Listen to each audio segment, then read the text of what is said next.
Hindi susi ang kasal para sabihin kayo na habang buhay. Dahil ang totoo niyan, kahit batas, walang magagawa kung hindi talaga sila tinadhana sa isa't isa.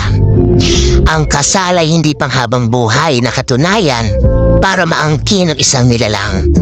Ito'y isang papel na nagbibigay ng karapatan sa mga taong nagmamahalan na kadalasan sa unalang nararamdaman at kalaunan nauuwi rin sa hiwalayan.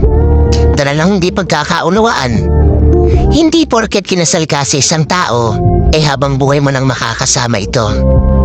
Dahil kung minsan, isa lang pala siya sa magiging daan para makilala niya ang talagang taong nakatadhana para sa kanya.